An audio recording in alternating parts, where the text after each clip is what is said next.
I stood before the large mirror, adjusting my tie, checking every crease on my dress shirt. Today was an important day. The annual meeting of Carter & Coney. The wine and agricultural real estate conglomerate my family had built over 3 generations. The air this morning felt different, like a cold breeze passing through despite the radiant sun outside. I told myself it was probably just baseless anxiety. My father, Richard Carter, had called me in early saying there would be a significant announcement. I assumed it was about the plan to expand into the European market, a project I had poured my heart into for the past 3 years. But deep down, an unnamed premonition made my heart beat faster than usual. The grand boardroom at Carter & Company's headquarters was on the top floor with massive glass windows overlooking Sonoma Valley, where endless vineyards stretched into the distance. The polished walnut conference table, luxurious leather chairs, and light from the crystal chandelier gave the room an air of authority. I walked in smiling at the shareholders already seated. They responded with polite nods, but I noticed a few averted gazes. Something was off. I pulled out my chair and sat in my familiar spot right beside my father, where I had sat for the past 12 years as the chief operating officer. My father, Richard Carter, entered with his usual commanding presence, his silver hair neatly combed, his navy suit perfectly tailored. Following him was Claudia, my stepmother, in a form-fitting wine-red dress, her smile sharp. Beside her was Logan, her son from a previous marriage, my stepbrother. Logan always had a way of making me uneasy, from his smirking half-smile to the way he tilted his head as if challenging everyone around him. "Good morning, everyone." My father began, his voice steady and resonant, cutting through the murmurs in the room. "Thank you all for being here today. This is a special day not only for Carter & Co., but for our family as well." I smiled, nodding slightly. Special. The word made me think of great victories like when we secured a contract with a 5-star hotel chain in New York, or when I convinced an Italian partner to import our wines. I had worked tirelessly for 12 years to pull the company back from the brink of bankruptcy to its leading position in Sonoma Valley. I looked at my father, expecting him to mention the European project, or perhaps offer a rare word of praise for me. But then, he continued, each sentence hitting like an unexpected blow. "Today, I want to announce a significant decision. After many years of dedication, I have decided to retire early. It is time for the next generation to take over, bringing a modern vision to Carter & Coney." The room fell silent. I felt time itself freeze. Early retirement. My father was only 61, still full of energy, still gracing the covers of business magazines as a symbol of resilience. I stared at him, searching for a sign that this was a joke, but his eyes avoided mine, shifting toward Logan. "And I am proud to announce," he continued, his voice rising slightly, "that Logan, my son, will assume the role of Chief Operating Officer starting next month." The world seemed to collapse beneath my feet. Logan is CEO. Logan, who had never worked a serious day in his life. Logan, who only knew how to spend money on expensive cars and all-night parties. I turned to look at him. Logan was smiling a smug, self-satisfied grin, as if he had known this was coming all along. Claudia clapped first, her pale hands striking together like a triumphant symphony. The other shareholders joined in sporadically, but I could see the awkwardness on their faces. "Ethan." My father called my name, his tone softer, but laced with unease. "You will transition to the role of strategic advisor, supporting Logan during this transition period." Strategic advisor. Those 4 words echoed in my mind like a sentence. Not co-director, not vice president, but advisor. A position with no power, no prestige. My breathing grew heavy, as if the air in the room had suddenly thickened. I looked at my father, hoping he would say something, anything, to explain why he was doing this. But he looked at Logan and smiled with proud eyes. Claudia spoke up, her voice smooth as velvet but sharp as shattered glass. "I believe this is the right decision for the future of Carter & Coney." Logan brings freshness and flexibility that the company needs to reach further. I stood, my legs trembling, but I forced myself to stay steady. All eyes turned to me. I took a deep breath, trying to keep my voice calm. "Congratulations, Logan," I said, looking straight into his eyes. But in my gaze I knew he saw something. Not congratulations, but disappointment, the smoldering fire burning in my chest. "Thank you, Ethan," Logan replied, his voice smooth and condescending. "You have always been a great example to learn from. I look forward to working with you in your new role." New role. His words were another stab. I wanted to shout, to slam my hand on the table and ask my father why. Why had he betrayed his promise 12 years ago in this very room he had told me I would be his successor, that I was the future of Carter & Co. But now, it was all a lie. I turned to my father, my voice low, trembling slightly. "Are you sure about this decision, Father?" He looked up, but his eyes avoided mine, gazing somewhere over my shoulder. "Ethan, everything is for the company's growth and for the family."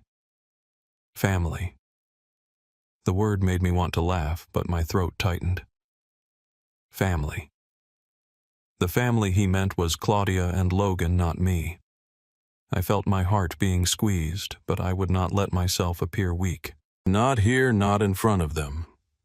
"Yes, Father," I said, my voice flat. "I understand." I turned and walked out of the boardroom. I heard the murmurs behind me, the whispers of the shareholders, but no one dared speak up. They knew what had just happened. They knew I had just been stripped of everything. My office was at the end of the hallway where I had spent thousands of hours working, dreaming. I pushed the door open and slammed it shut behind me. The familiar space, my oak desk bookshelves filled with documents and the nameplate reading Ethan Carter, Executive Director, neatly placed on the desk. I picked it up, my fingers tracing the engraved gold lettering. 12 years. 12 years I had lived for this nameplate, this name, this legacy. I removed the nameplate and placed it in a drawer. The sound of metal against wood was sharp like a farewell. I walked to the window and looked out. The Carter & Company logo glowed brightly on the building, a symbol of success. But now it only made me feel empty. 12 years of effort. 12 years of sacrifice, all pushed aside in a matter of minutes. In my mind, a single thought repeated like a mournful song that would not stop. What did I do wrong? I had no answer. But I knew one thing. This was not the end. Not for me. I sat down in the chair, the familiar leather seat from my earliest days back in Sonoma Valley. At 34, I felt as though I had already lived an entire lifetime. 12 years ago, I stood at a crossroads. A job offer from a major corporation in New York with a salary that would have ensured a comfortable life, or a call from my father to return and save Carter & Co., our family business teetering on the brink of bankruptcy. I chose family not for money, not for fame, but for honor. The honor of the Carter name of my grandfather, Henry Carter, who planted the first grapevines on this land. I opened the desk drawer and pulled out an old framed photo. It was a picture of me and my father taken 12 years ago when I had just graduated with my MBA. In the photo, he was smiling, his hand resting on my shoulder, his eyes brimming with pride. "You are the future of Carter & Company. Ethan," he had said right here in this room. I believed him, but now looking back, I saw only my own naivety. For the past 12 years, I had worked over 14 hours a day leading major projects, from building a new winery to securing contracts with major hotel chains. I remembered those early months when the company was drowning in debt. I flew back and forth between California and New York, convincing investors and banks to believe that Carter & Company was still worth saving. And we did it.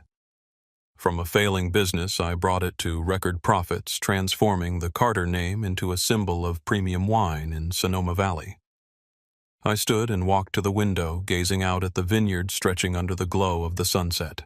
Sonoma Valley, where I was born and raised, where I once thought I would call home forever. But now I felt like a stranger in my own house. My father, Richard Carter, was the one who pushed me out of its center. At 61, he still maintained the polished veneer of a corporate chairman. But I knew better than anyone. He was not a leader. He preferred wine-soaked galas to strategy meetings, flattery to hard numbers. Claudia. My stepmother was a different story. She entered my father's life like a storm with her glamorous appearance and the sharp cunning of someone who had once been a PR director for a major brand. At 55, she still exuded the charm of high society. But I always sensed a coldness in her eyes. Claudia never openly opposed me, but I knew she had manipulated my father, subtly planting the idea in his mind that I was too rigid, that I lacked the flexibility to lead. I tried to ignore it, believing that as long as I did my job well, I would prove my worth. But I was wrong. And then there was Logan, my stepbrother Claudia's son from a previous marriage. Only a year younger than me. We were worlds apart. Logan grew up spoiled by our father, living extravagantly, always showing off. His education was mediocre, and he never worked seriously at the company until Claudia pushed our father to bring him onto the board. I still remembered the times Logan would pat my shoulder, calling me big brother with a friendly smile. But I saw the envy in his eyes, the jealousy of what I had achieved. I tried to see him as family, but now, after today's meeting, I realized he had never seen me as a brother. I sat back down, my hands cradling my head, trying to piece together the fragments of my thoughts. 12 years I had sacrificed everything.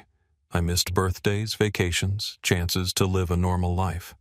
I worked myself to exhaustion, falling asleep at my desk, waking up to cold cups of coffee. I saved the company, pulling it from the brink to build an empire.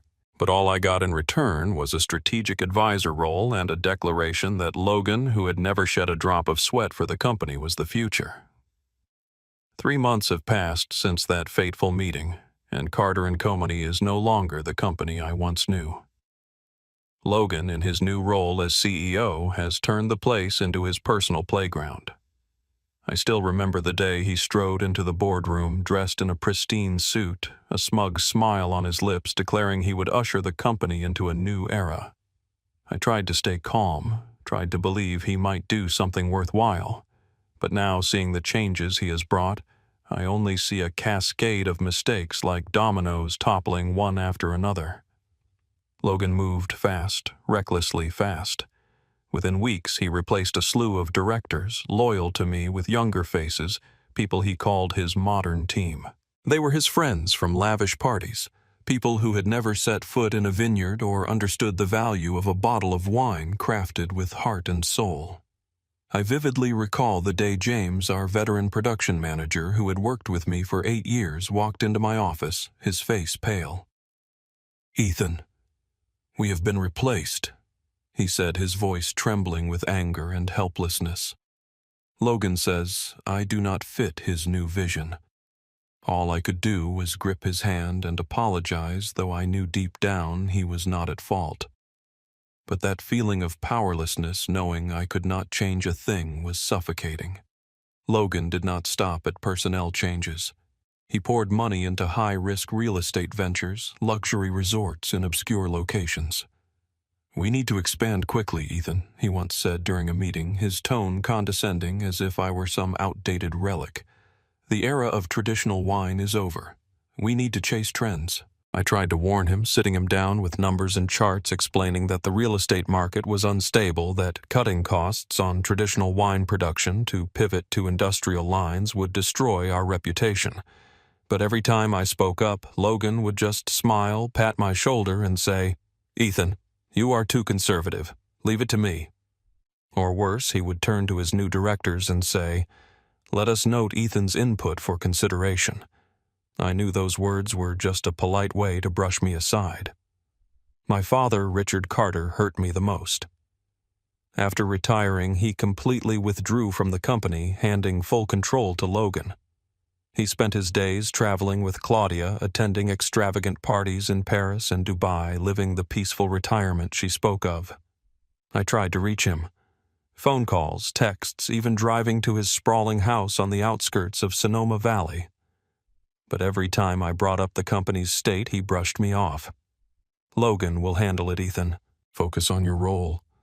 When I pressed that Logan was leading the company to ruin, he merely shrugged and said, "Son, do not be so serious. Logan needs time to learn." I wanted to scream in his face that Logan was not learning, that he was destroying everything I had built. But I stayed silent because his indifferent gaze told me I had been cast out of my own legacy. One late evening, I sat alone in my office, the light from my laptop screen casting shadows on my face. The revenue spreadsheet before me was a sea of red like blood seeping from the company's wounds. I could do nothing. Could not stop Logan. Could not make my father see. I felt like a caged animal roaring but unheard. I looked up at the photo on my desk. A picture of my grandfather, Henry Carter, standing in a vineyard, a radiant smile on his face. He was the one who taught me everything from tending grapevines to upholding honor. "If you were still alive," I whispered, my voice breaking, "you would not recognize this company anymore." The photo of my grandfather brought my grandmother, Margaret Carter, to mind, the only person who still believed in me. She lived alone on the outskirts of Sonoma Valley in a small wooden house nestled among old vineyards. She was the last link to the family's past, to the days when Carter & Co. was not just a company, but a dream, a legacy. I had not visited her since that fateful meeting, too ashamed to face her. Ashamed that I had let their legacy fall into Logan's hands. But tonight, I could not stay here any longer. I needed her, her comfort, a place where I could breathe without feeling suffocated. I stood, shut off my laptop, and grabbed my car keys. As I left the office, I glanced back one last time. This room, once the center of my world, was now just an empty shell. I closed the door and stepped outside. The cold Sonoma Valley night wrapping around me like a harsh embrace. I got in my car, started the engine, and drove away, leaving behind the glowing Carter & Company logo. Once my pride, now just a painful memory. The road to my grandmother Margaret's house wound through the old vineyards, where the silvery moonlight bathed the rows of vines in a serene, painterly glow. But inside me everything churned like a storm. I slowed the car, letting the scent of earth and grapes drift through the open window, searching for a shred of peace amidst the fragments of my broken spirit. Carter & Co. The company I had poured my youth into building was unraveling under Logan's hands, and my father, the person I once trusted most, had turned his back on me. I felt like a lost soul, no longer sure who I was or what I was fighting for. My grandmother's small wooden house came into view, nestled among the old vineyards where my grandfather, Henry Carter, had planted the family's first grapevines. A warm, golden light spilled from the window, gentle and inviting in stark contrast to the chaos within me. I parked, turned off the engine, and sat still for a moment, staring at the familiar wooden door. How many times as a child had I run through that door, throwing myself into my grandmother's arms, listening to her stories about my grandfather and their love for this land. I was no longer that boy, but I needed her now more than ever. I needed a place to unburden my pain, to find the hope I had lost. I stepped out of the car, my shoes crunching on the gravel path leading to the house. The cool night breeze carried the scent of ripe grapes and decaying wood, stirring memories of childhood.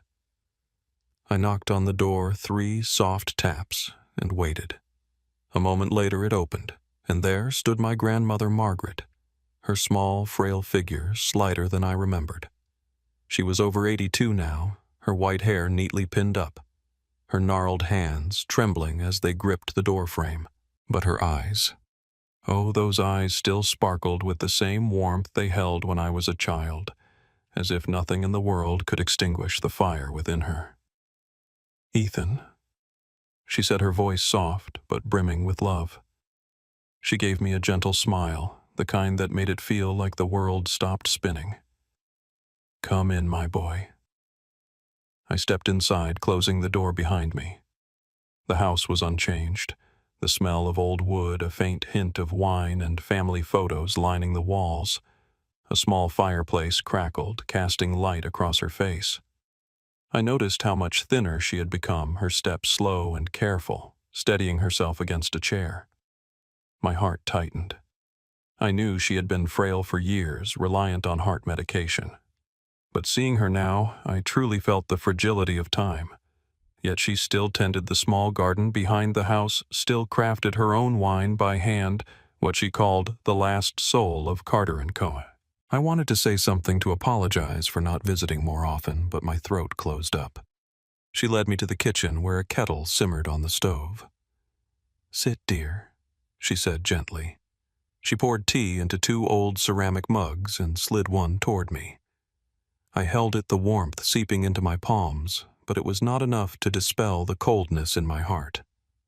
We sat across from each other, silent for a moment. The crackling fire and the soft whistle of the wind outside were the only sounds. I knew she was waiting for me to speak, but I did not know where to begin. How could I tell her that my dreams had shattered, that my grandfather's legacy was being destroyed, that my own family had betrayed me? Finally, I took a deep breath, and the words spilled out like a river breaking through a dam.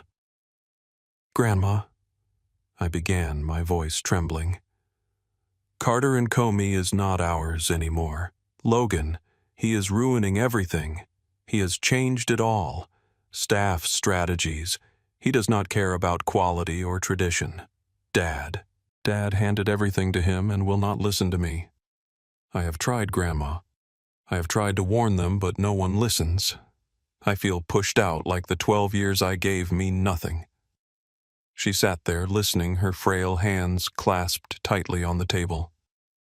She did not interrupt, did not ask questions, just looked at me with sad but understanding eyes. I went on, my voice breaking further. "I am tired, Grandma. I have sacrificed everything. Love time, my own dreams to save the company. But now I have no drive left. I feel like I have lived for nothing. Like everything I did was just to be betrayed." I stopped, bowing my head, feeling hot tears welling in my eyes. I did not want to cry, did not want to seem weak in front of her, but I could not hold it back anymore. The pain, disappointment, and helplessness of the past 3 months crashed over me like a wave. I covered my face, trying to hide the tears, but my shoulders shook with each sob. She stood quietly and came to my side. I felt her bony hand rest on my shoulder, gentle but firm. "Ethan," she said, her voice soft as a lullaby, "you have not lived for nothing. You are being tested to understand your true worth." I looked up into her eyes. Despite the weariness of age, they shone with fierce conviction. "Grandma," I whispered, "I do not know what worth I have left. I have lost everything. The company, my position, my trust in Dad." She took my hand, her cold yet strangely warm fingers enveloping mine. "You have not lost everything," she said firmly. "You still have yourself, Ethan. And that is the most important thing. The company, the titles, they are temporary. But you carry the spirit of your grandfather, of this family that you can never lose." Her words pierced the darkness in my heart like a ray of light. I gripped her hand, feeling the faint warmth of her frail fingers. "But what do I do, Grandma?"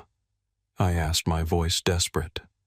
"I cannot just watch them destroy Grandpa's legacy." She smiled, a sad but meaningful smile. "You do not need to save the company, Ethan. You need to save yourself. Find your own path and do not let those who are not worthy define your value." We sat there in the small kitchen talking late into the night. She told me stories of the early days when she and Grandpa built Carter & Co., of the hardships they overcame. Your grandfather used to say she recounted that a good vine needs not just good soil, but someone who loves it. You are that person, Ethan. Not Logan, not your father, but you. As the clock neared midnight, I saw she was tired. I helped her to her room, fetching her heart medication from the bedside cabinet. Her hands trembled as she took it, and a vague fear crept into my heart. She was so frail, and the thought of losing her sent a shiver through me. I sat by her bedside, watching as she lay down, her silver hair fanning across the pillow like a halo. Before I left, she took my hand again. "Ethan," she whispered, her voice faint. "If one day I am gone, keep walking your path. Do not look back at the past. Promise me." I knotted my throat too tight to speak. I hugged her, feeling the warmth of her fragile body, the faint scent of wine like a living memory. It was the smell of simpler days when I believed I could do anything. I kissed her forehead and whispered, "I promise, Grandma." When I stepped out of the house, the night was deep. I lingered by the car, watching the golden light from the window fade. Her words echoed in my mind like a premonition that tightened my chest. I knew she was preparing me for something, but I did not want to think about it. Not now. I got in the car, started the engine, and drove away, carrying her warmth and my promise. Not for the company, not for my father, but for myself and for her. The months that followed were a suffocating blur. My new office, a cramped corner on a lower floor of Carter & Co.'s headquarters, became an invisible prison. The atmosphere in the company was taut as a bowstring. Every meeting and hallway was filled with averted glances and hushed whispers. Revenue plummeted. Major partners began pulling out, and the remaining veteran employees left quietly. I watched the company, my grandfather's legacy, crumble day by day, powerless to stop it.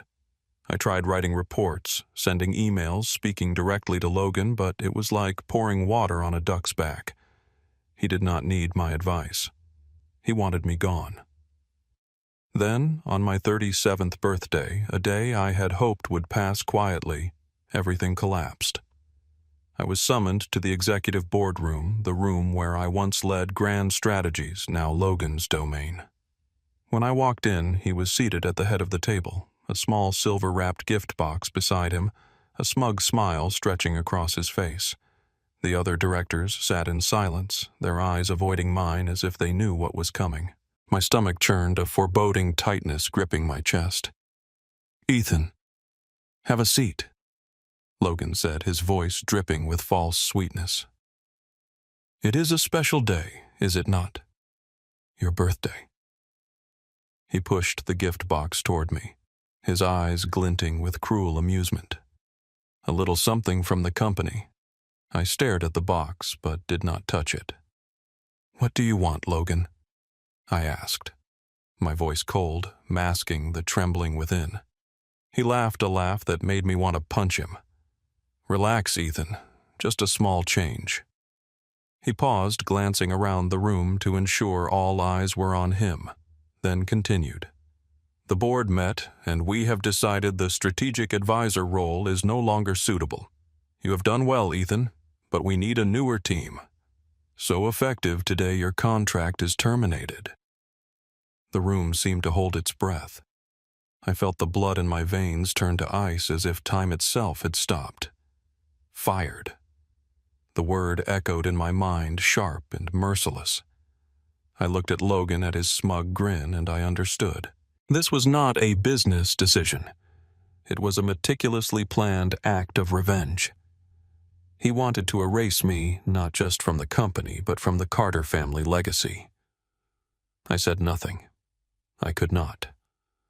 I stood, pushed the gift box back toward him, and walked out.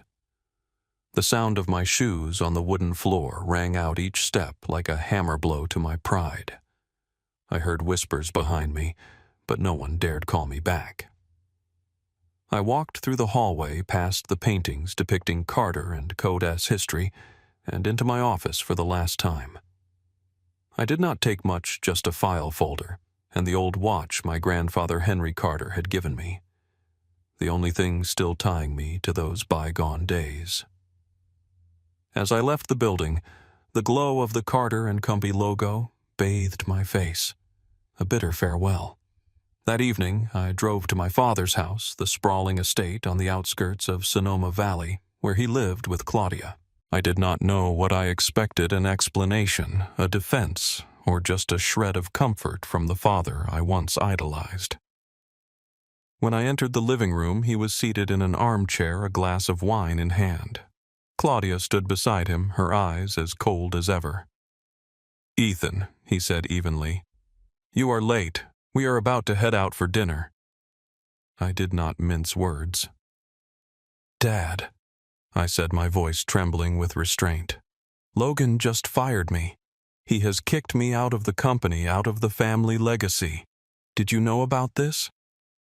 He looked at me, but his eyes were empty, as if I were a stranger. "Ethan, you need to respect Logan's decisions. He is the CEO. He has the right to do what is best for the company." It felt like a slap in the face. "Best for the company," I nearly shouted. "He is destroying everything. Revenue is collapsing. Employees are leaving. Partners are pulling out. Do you not see I spent 12 years saving this company, and now you are telling me to respect him?" Claudia cut in, her voice smooth but sharp. "Ethan, you are being too emotional. Logan is doing what is necessary to modernize the company. You should accept it and move on." I looked at my father, waiting for him to say something, anything, to show he still saw me as his son. But he just shrugged and said, "Listen to your mother, Ethan. Do not make things complicated. Your mother." Those words were the final knife. I turned and left the house without looking back. In the car, I gripped the steering wheel, tears streaming down my face. But I did not wipe them away. I let them fall, let the pain sink in, let it remind me that my own family had betrayed me. A few days later, still reeling from the shock, a phone call stopped my heart. It was Mary, my grandmother Margaret's neighbor. "Ethan," her voice trembled over the line. "Your grandmother, she passed away in her sleep this morning." I do not remember what I said, only that I hung up, got in the car, and drove like a madman to the small wooden house on the outskirts of Sonoma Valley. Rain poured down, pounding the windshield, mingling with the tears I could no longer hold back. When I arrived, an ambulance was parked in the yard, its red lights flashing through the rain. I ran inside, pushing open the door, and found the doctor and nurse in the living room, their faces heavy with regret. "She went peacefully," the doctor said, but his words were just an echo in my head. I knelt beside her bed, where she lay, eyes closed, her face serene as if sleeping. I took her hand, cold and still, and felt my world collapse. Margaret, the only person who believed in me, who gave me hope in my darkest days, was gone forever. I held her, whispering, "I am sorry, Grandma. I am sorry I did not visit more." I called my father, my voice breaking. "Grandma is gone," I said. He was silent for a moment, then replied, "Handle the funeral arrangements, Ethan. Claudia and I will come later. No comfort, no emotion." I hung up, feeling erased from this family. The funeral took place 4 days later, simple as she had lived. Only a few close neighbors attended, people who had tasted her homemade wine, who had heard her stories of the old days. My father and Claudia arrived late, dressed in elegant black, their eyes cold and perfunctory. They stood, offered brief condolences, and left early. I stood by her grave, staring at the headstone engraved with Margaret Carter, feeling like I had lost the last piece of my family. A few days later, I met with the family lawyer, hoping she had left a will, some trace I could cling to. But he shook his head, his voice sympathetic. "No formal will, Ethan. By law, Margaret's estate, the vineyard, the house goes to your father, Richard Carter." I was stunned, as if the ground had caved beneath me. The vineyard where my grandparents planted the first vines, the heart of Carter and Kodai's soul, now belonged to my father, a man who no longer understood its value.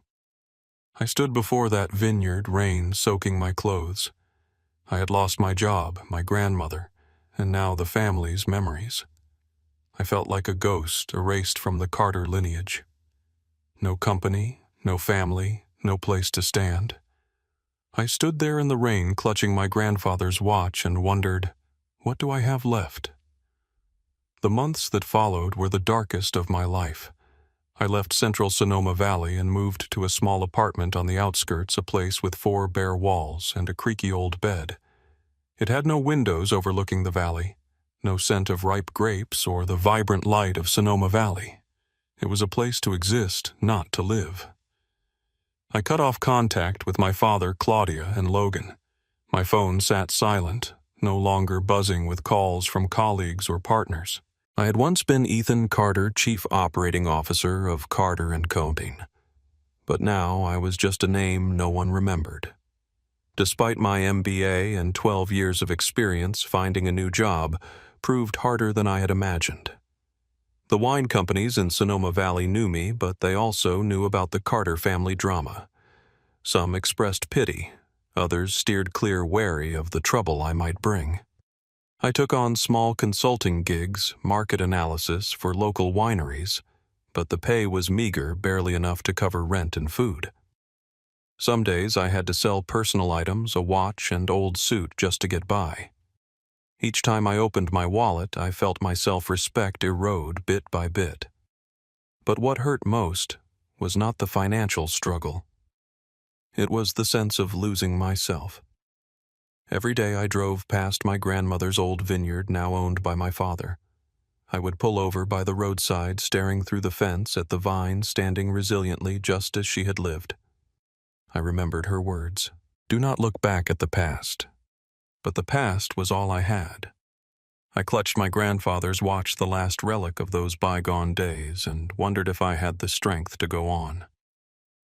My 37th birthday arrived quietly. I woke in the silent apartment, dim light filtering through thin curtains. No cake, no well wishes, not even a decent cup of coffee. I planned to repeat the usual routine, sitting at my laptop, searching for new projects, trying not to dwell on what I had lost. But a knock at the door shattered the stillness. I opened it to find a courier holding a white envelope with my name, Ethan Carter, written in elegant handwriting. I opened the envelope, my heart pounding as I read the contents. It was an invitation from the office of Edward Collins, the lawyer who had handled my grandmother Margaret's personal affairs. Per the instructions of Mrs. Margaret Carter, the letter read, "We are authorized to contact you on your 37th birthday. Please visit our office at 10 a.m. today." I stood there clutching the envelope, a mix of confusion and hope swirling within me. My grandmother. What had she left for me? I did not dare hope too much, afraid it would turn to disappointment. But I grabbed my coat, took my car keys, and drove to the lawyer's office, my heart hammering in my chest. Edward Collins' office was in central Sonoma Valley, a small but elegant building with large windows overlooking the street. When I walked in, Mr. Collins, a man in his 62s with silver hair and gold-rimmed glasses, stood to greet me. "Ethan," he said warmly, "you are right on time. Please sit." I sat, my hands trembling on my lap. He pulled a sealed envelope and a thick file from his drawer, placing them before me. "Your grandmother prepared these years ago," he said, his eyes meaningful. "She called it her contingency plan if things went off course. She knew you would need this, Ethan." My throat tightened as I looked at the envelope. I broke the seal and pulled out a legal document, my heart nearly stopping as I read the words. It was a trust fund in my name, valued at $6 million to be activated on my 37th birthday. $6 million. The figure stunned me, but what made me tremble was the handwritten letter attached in Margaret's familiar slanted script. The same writing I had seen on childhood birthday cards. I held the letter, took a deep breath, and began to read. "My dearest Ethan, if you are reading this, things have not gone as you hoped. I know you have sacrificed so much, given your youth to protect the family legacy. But my boy, the true legacy is not in the company or in money. It is in you, in your heart and spirit. I created this trust not for you to seek revenge or reclaim what is lost, but to build a new path, your own path. Trust in yourself as I have always trusted in you. Do not let the past cage you. Live, Ethan, and live well. Love, Grandma Margaret. Tears spilled onto the paper, blurring the ink. I bowed my head, shoulders shaking, unable to hold back. She had known. She had foreseen it all.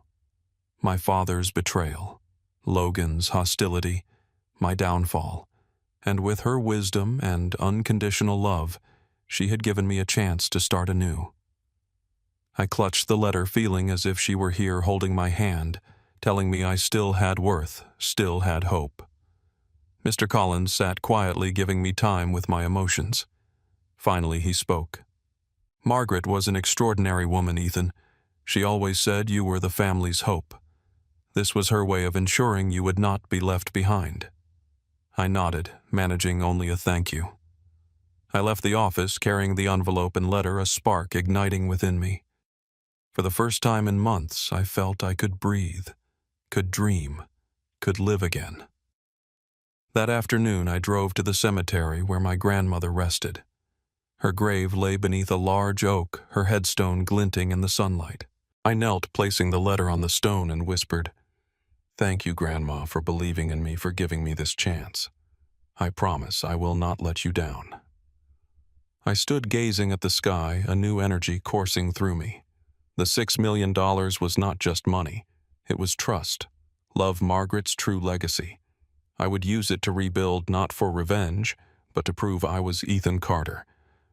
And I would never give up. I began with a new dream. Carter Vine Works, an organic winery focused on sustainable farming and exceptional quality. I leased an old production facility on the outskirts of Sonoma Valley, a modest, weathered place with peeling brick walls and a rusted tin roof. It was not glamorous like Carter and Co.'s headquarters. But I did not need glamour. I needed a place to start over. I called a few old friends, veteran employees who had worked with me at Carter & Company and left because they could not stomach Logan's management style. They came not for the money, but for their faith in me. Ethan Mark, the former production manager, said as he stepped into the facility, "If you can do this, we will follow you to the end." I combined new technology with the traditional winemaking methods my grandfather, Henry Carter, had taught me. I wanted every bottle of Carter Vine Works to carry the soul of those first vines, the love my grandparents had poured into this land. My goal was not just to compete with Carter & Co., but to restore the true meaning of the Carter name, a legacy of quality, integrity, and dedication. But reality was harsher than I had imagined. Starting from scratch was a battle. I had to secure production permits, find suppliers, and build a distribution network, all with a brand name the market had never heard of. Even with the $6 million, I quickly learned that money could not buy trust. Major suppliers in Sonoma Valley were tied to Carter & Co., and they hesitated to work with me. "Ethan, you know how it is," an old supplier said, his eyes apologetic but resolute. "We do not want trouble with Logan." I did not blame them. Logan, with the power and wealth of Carter & Coney, was a force not easily challenged. Meanwhile, Logan began to notice my presence. Under his leadership, Carter & Coney continued its downward spiral, and the emergence of Carter Vine Works was like a thorn in his side.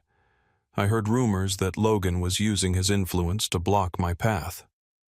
One morning, I got a call from a small distributor who had agreed to work with me. "Ethan," he said, his voice tense, "I am sorry, but I have to back out. Carter & Coney threatened to cut our contract if I dealt with you." I gripped the phone, feeling a surge of anger, but it was only the beginning. Logan did not stop at unofficial threats.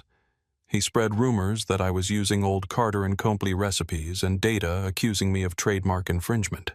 Tabloid articles began to surface calling me the family traitor or the jealous older brother.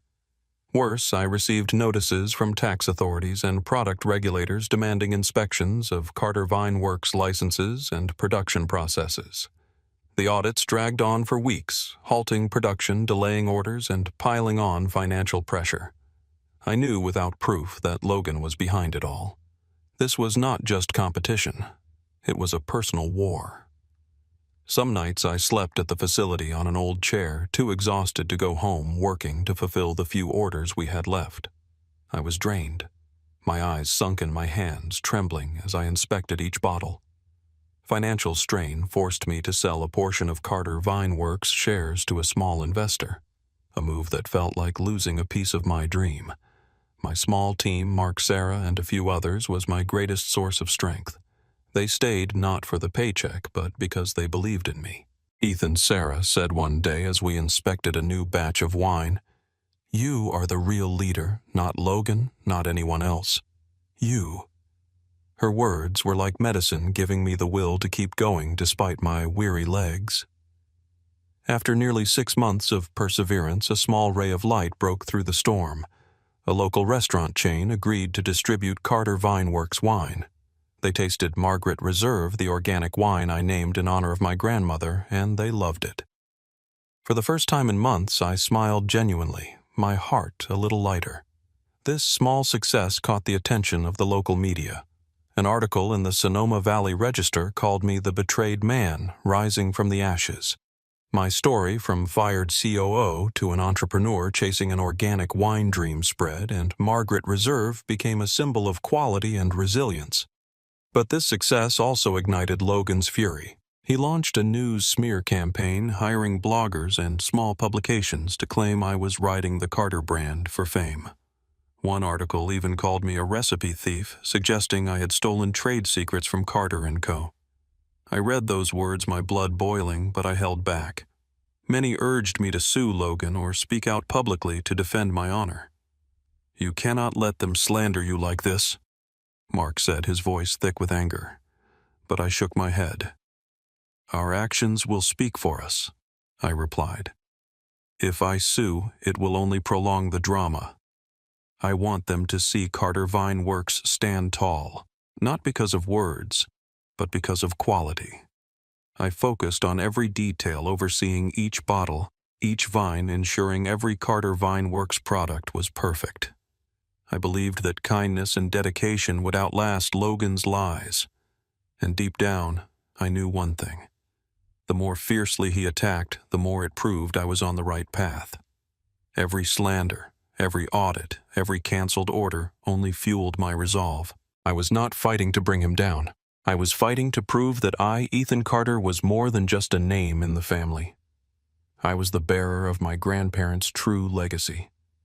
Nearly 2 years have passed since I received my grandmother Margaret's trust fund, and every day has been a battle. Carter Vine Works. The small company I built from the ashes has begun to take root. Our organic wines, especially Margaret Reserve, have been warmly embraced by local restaurants and true wine enthusiasts. But my victory is not just in the numbers on revenue reports. It is the affirmation that I was not defeated, that I could rise again even when the world turned its back on me. Meanwhile, Carter & Co., the company that was once my pride, is sinking into crisis under Logan's leadership. The contrast between the two companies could not be starker. On one side is Carter & Co., with its glamorous offices and expensive advertising campaigns, but riddled with financial chaos and impulsive decisions. On the other is Carter Vine Works.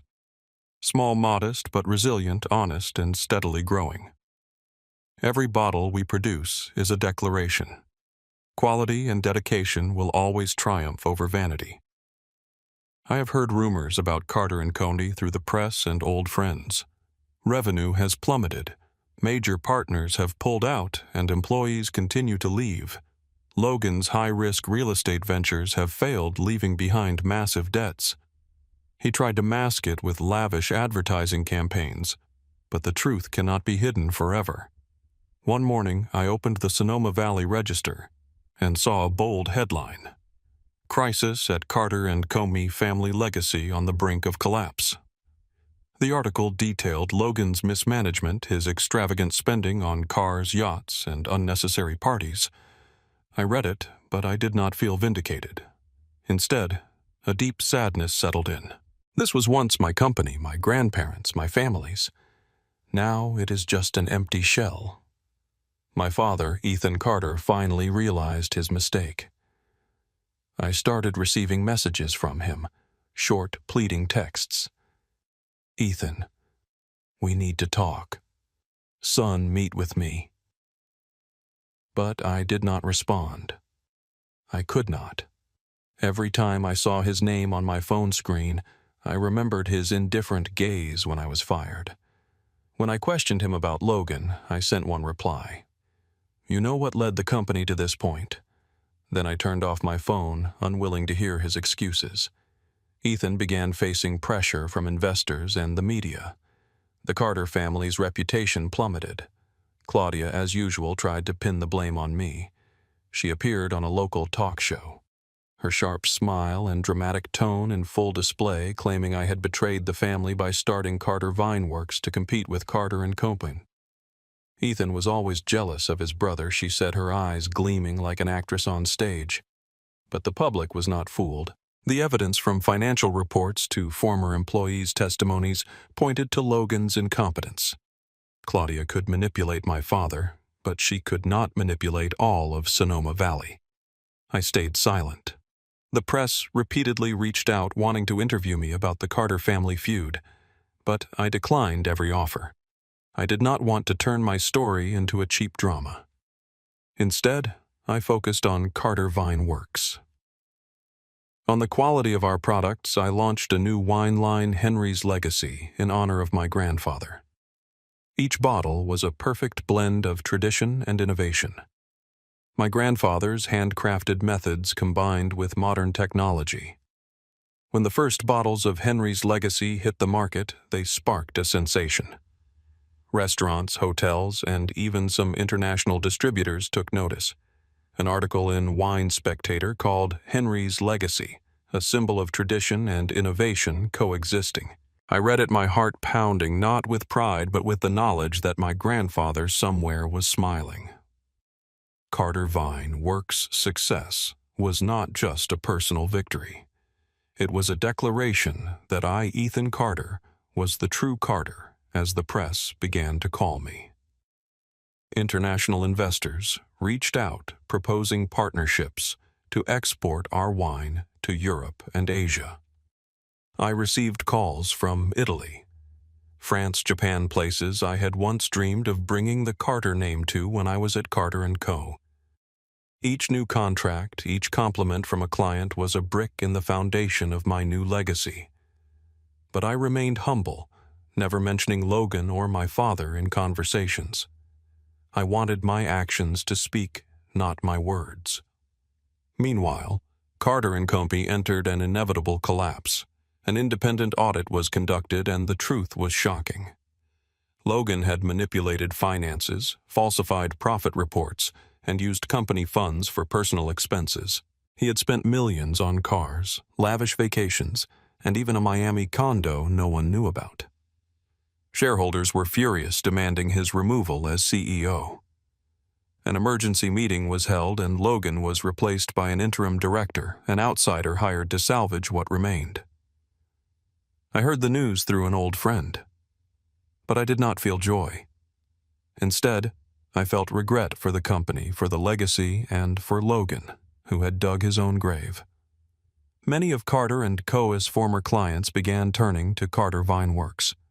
They called saying they wanted to work with someone who truly understands wine. Each new contract was an indirect but powerful counterstrike against Logan. I did not need to speak out or sue. The market chose me. Not because I was Logan's brother, but because I offered quality sincerity and a trustworthy story. One evening, as I was inspecting a new batch of wine at the facility, my phone buzzed. It was Logan. I stared at his name on the screen, my finger hovering over the decline button. He called again and again, leaving long, pleading voicemails. "Ethan, brother, We need to talk. I know I messed up. Help me." I listened but did not reply. Not because I was gloating, but because I had nothing left to say. Logan had his chance and he chose his path. Now I wanted to focus on mine. But deep down I knew the war was not over. Logan may have fallen, but my father Ethan Carter was still there, and he would not let go easily. I looked out the window, the moonlight illuminating the vineyards, and told myself, "Come what may. Dad, I am ready." That fateful afternoon arrived on a day of gentle sunlight when golden rays streamed through the windows of Carter Vine Works headquarters. I was inspecting a new batch of wine when Sarah, my assistant, knocked on the door. "Ethan," she said, her voice tinged with tension. "You have visitors. It is your father and Logan." The meeting room door opened and they walked in. My father, Ethan Carter, still carried the polished demeanor of a corporate chairman, but I noticed the weariness in his eyes. His silver hair was more disheveled than usual, and his shoulders slumped slightly as if the weight of his mistakes pressed down on him. Beside him was Logan, his face-pale eyes fixed on the floor, devoid of the smugness he wore the day he fired me. They stood there in the modest meeting room of Carter Vine Works, a far cry from the luxurious leather chairs and crystal chandeliers of Carter & Co. Here there was only an old wooden table, a few chairs, and a photo of my grandparents on the wall, a reminder of the true legacy. "Ethan," my father began, his voice trembling, lacking its former authority.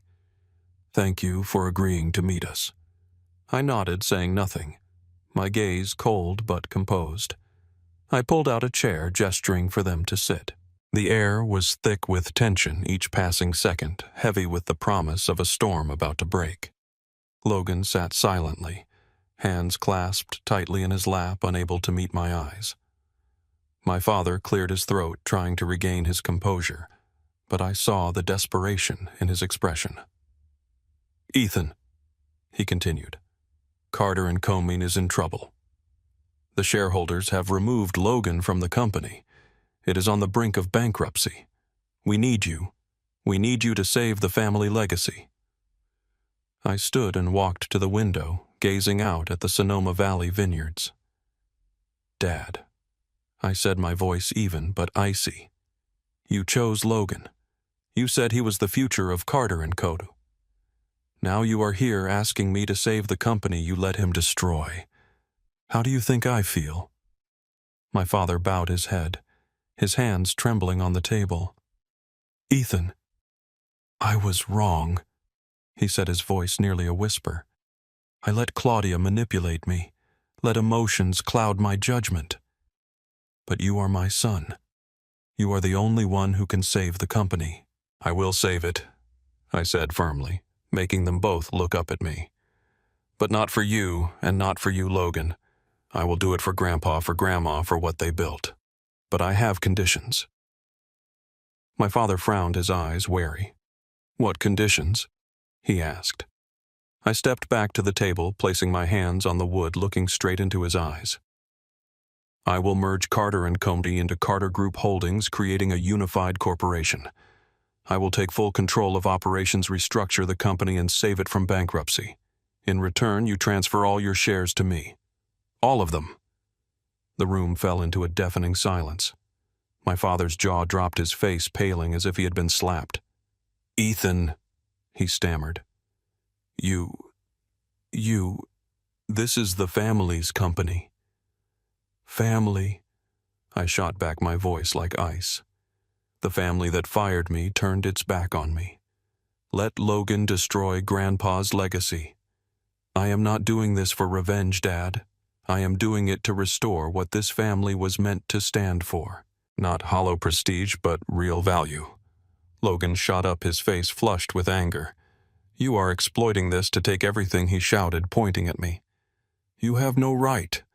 Carter & Company belongs to the whole family, not just you." He started to say more, but my father raised a hand to stop him. He looked at me, then at Logan, and I saw the struggle in his eyes. Finally he sighed as if all strength had left him. All right, Ethan, he said, his voice. I will sign. The signing took place in heavy silence. Mr. Collins, my lawyer brought the share transfer documents. My father took the pen, his hand trembling, and signed his name. Logan sat there, head bowed, silent. I stood tall, watching him sign, but there was no joy in me, only a strange emptiness. After the signing, I stood and spoke, my voice resonating in the room. As of today, I announced the formation of Carter Group Holdings, a new corporation combining my grandparents' traditional legacy with modern vision. I looked at my father, then at Logan. Logan, you will be removed from the board. Dad, you will hold an honorary advisory role, but with no authority. This is your chance to make amends. In silence, my father nodded, his eyes misty with tears, but he said nothing. Logan stood and stormed out, slamming the door without looking back. I heard the sound, but felt nothing but relief. Claudia, as usual, was absent. After the meeting, she sent a letter proposing reconciliation, but I did not open it. I had no need for her hollow words. The sunset cast a radiant golden glow over the Sonoma Valley vineyards, streaming through the windows of Carter Group Holdings' office. I sat down, placing the photo of my grandparents on the desk, and gazed at my grandmother, Margaret's smile. She was the only one who believed in me when the world turned its back. When my father chose Logan, when Claudia manipulated everything, when I was fired and lost it all. Her letter, with its slanted handwriting, still lay in my desk drawer, a small flame guiding me through the darkest days. Live, Ethan, and live well, she had written. And now, as Carter Group Holdings emerged from the merger of Carter & Company and Carter Vineworks, I knew I was honoring her words. But this journey was not just about rebuilding a company. It was about rediscovering myself, about learning what family forgiveness and true success really mean. True success, I realized, does not come from defeating others. I did not need to bring down Logan or shame my father to feel accomplished. Success was standing in the winery, watching barrels of Margaret Reserve being packed, hearing the laughter of my small but loyal team. Success was a call from a San Francisco restaurant saying their customers loved the story behind my wine. Success was an email from a distributor in Tuscany proposing to bring Noah's legacy to Italy, where my mother Lillian ran her small cafe. Success was staying true to the right values, even when everything around me crumbled. Carter Group Holdings to me was not just a business triumph. It was a triumph of dignity. When I announced the formation of the new corporation in the modest meeting room of Carter Vineworks, I was not just merging two companies. I was merging two parts of myself. Ethan of the past, who sacrificed everything for Carter & Co., and Ethan of the present, who learned to rise from the ashes.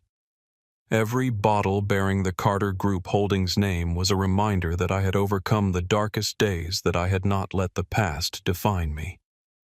The past, with my father's broken promises, with Logan's betrayal, was part of me, but it was not all of me.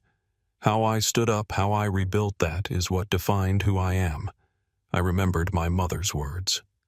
Do not expect recognition from others. Ethan, do what is right, and time will prove you. She was right. I did not need my father's proud gaze, Logan's apology, or Claudia's admission of fault. I had proven my worth through the wines, the contracts, the people who believed in me. Sarah, Mark, the small team at Carter Vineworks. They were my true family, not because of blood, but because they understood and respected what I stood for. I held the photo of my grandparents, gently tracing Margaret's face. Thank you, Grandma, I whispered, my voice breaking. Thank you for believing in me.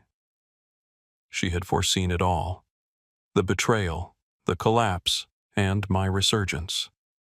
The $5 million trust was not just money. It was her faith, her message that I could do it, even when no one else believed. And I had not let her down. Carter Group Holdings was not just my company. It was my grandparents' legacy built on integrity, resilience, and love. I stepped out of the office, locked the door, and drove home.